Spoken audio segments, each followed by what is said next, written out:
Shalom sahabat Mitra Rema. Hari ini tanggal 21 Februari 2022 kita akan sama-sama mendengarkan firman Tuhan yang terambil dalam Injil Yohanes 9 ayat 1 sampai ayat yang ketiga yang berkata demikian. Waktu Yesus sedang lewat, ia melihat seorang yang buta sejak lahirnya. Murid-muridnya bertanya kepadanya, "Rabi, siapakah yang berdosa? Orang ini sendiri atau orang tuanya, sehingga ia dilahirkan buta?" Jawab Yesus, "Bukan dia dan bukan juga orang tuanya, tetapi karena pekerjaan-pekerjaan Allah harus dinyatakan di dalam dia." Demikianlah firman Tuhan, dan firman ini akan sama-sama saudara dan saya renungkan di hari ini, yang saya beri judul tujuan sakit penyakit menumpang pada kita.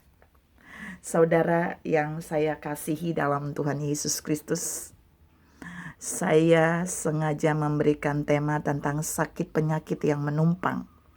Jadi kata sakit penyakit yang menumpang pada kita ini mau menunjukkan bahwa tidak ada satu sakit penyakit pun yang tidak bisa disembuhkan oleh Sang Dokter Agung kita, yaitu Yesus Kristus.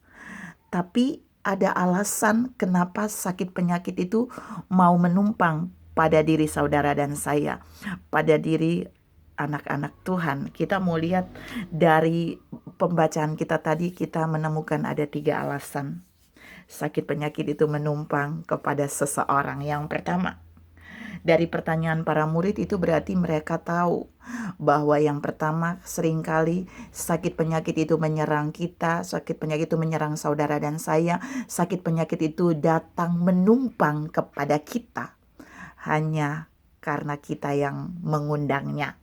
Hanya karena kita yang mengundangnya, kita yang membuat kesalahan itu yang mengundang penyakit itu datang menyerang kita. Kita lihat bukti di dalam 1 Raja-Raja 5 ayat 26 sampai ayat 27. Kalau saudara baca baik-baik di sana, Gehazi mengalami penyakit kusta. Kenapa dia mengalami penyakit kusta? Gak ada yang mengundangnya, gak ada yang menyebabkan Gehazi mengalami sakit kusta itu, tapi Gehazi sendirilah yang menjadi penyebab kusta itu datang menumpang kepada Gehazi. Mengapa? Karena Gehazi pergi mengambil uang dari Naaman, jubahnya dia ambil untuk diri sendiri, dia mengejar untuk diri sendiri, lalu dia bertemu dengan Elisa yang adalah tuannya. Elisa bertanya, "Dari mana kamu?" Dia jawab, "Tidak kemana-mana." Gehazi membohongi Elisa. Dan apa yang terjadi? Penyakit kusta itu kemudian menumpang pada tubuh Gehazi. Tuhan mau bilang di poin 1 ini buat saudara dan saya, terkadang sakit penyakit itu datang kepada kita, menumpang kepada kita, bukan karena orang lain, tapi karena kita sendiri yang mengundangnya. Oleh sebab itu di poin 1 ini Tuhan mau katakan buat saudara dan saya, terkadang ada sakit penyakit yang datang hanya karena dosa dan kesalahan kita, seperti yang terjadi pada Gehazi. Yang kedua, sakit penyakit itu menumpang karena orang lain yang mengundangnya datang kepada kita, karena kesalahan orang lain. Kita bisa lihat di ayat yang sama, 1 Raja-Raja 5 ayat 26 sampai ayat 27. Di sana saudara bisa menemukan bahwa bukan Gehazi saja yang menderita sakit kusta, tapi seluruh keturunannya juga kena kusta, kena penyakit kusta. Apa yang mau Tuhan katakan di poin ini?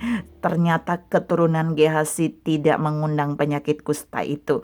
Keturunan Gehazi tidak mengundang datang penyakit kusta itu, tapi Gehazi lah yang menyebabkan keturunannya mendapatkan sakit penyakit kusta itu. Tuhan mau bilang di poin ini buat saudara dan saya untuk berhati-hati. Kita jangan menjadi orang yang mengundang penyakit itu masuk ke dalam keluarga kita. Kita tidak boleh menjadi orang yang menyebabkan sakit penyakit itu masuk dan menyerang orang-orang lain di sekeliling kita. Kita tidak boleh menjadi sarana yang mengundang sakit penyakit untuk menyerang orang-orang yang kita kasihi. Karena itu Tuhan mau menegur saudara dan saya bahwa kita tidak boleh menjadi pribadi seperti Gehazi yang akibat kesalahan dan dosa kita yang mengundang sakit penyakit itu menyerang keluarga kita. Yang ketiga, yang terakhir, itu yang dijawab oleh Yesus kepada para murid, bahwa si buta yang ada di dalam pembacaan tadi, yang menderita buta sejak lahir, dia tidak mengundang sakit penyakit itu, orang lain tidak mengundang sakit penyakit itu, orang tuanya tidak mengundang sakit penyakit itu, tapi alasan yang ketiga, penyakit itu menumpang kepada kita hanya supaya perbuatan-perbuatan Allah harus dinyatakan melalui kita. Ini keren banget. Tuhan mau bilang buat saudara dan saya pagi ini bahwa ternyata ada sakit penyakit yang menumpang pada diri saudara dan saya.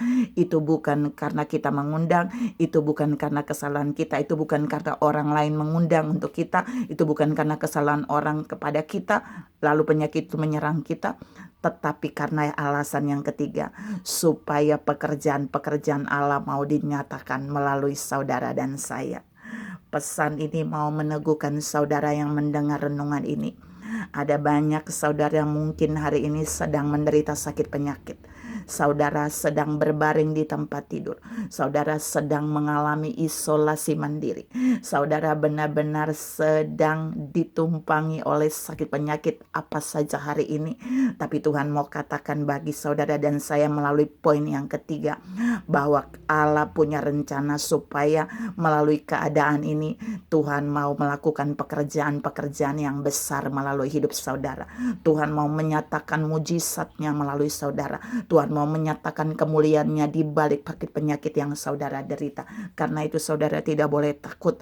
Ada satu penyebab di mana penyakit itu datang menumpang kepada saudara.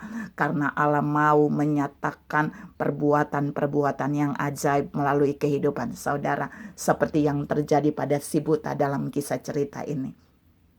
Saudara yang saya kasih dalam Tuhan Yesus Kristus, banyak kali saudara dan saya hanya berfokus kepada penyakit. Tapi pagi ini Tuhan mau bilang berfokuslah kepada tujuan yang mau Allah lakukan melalui penyakit itu di dalam saudara. Karena melalui sakit penyakit dalam seseorang, ketika sakit penyakit itu menumpang pada seseorang, Allah punya tujuan yang luar biasa yang dijawab oleh Yesus kepada para murid. Supaya pekerjaan-pekerjaan Allah harus dinyatakan di dalam saudara. Hal yang sama juga Tuhan mau bilang buat saudara yang sedang sakit saat ini.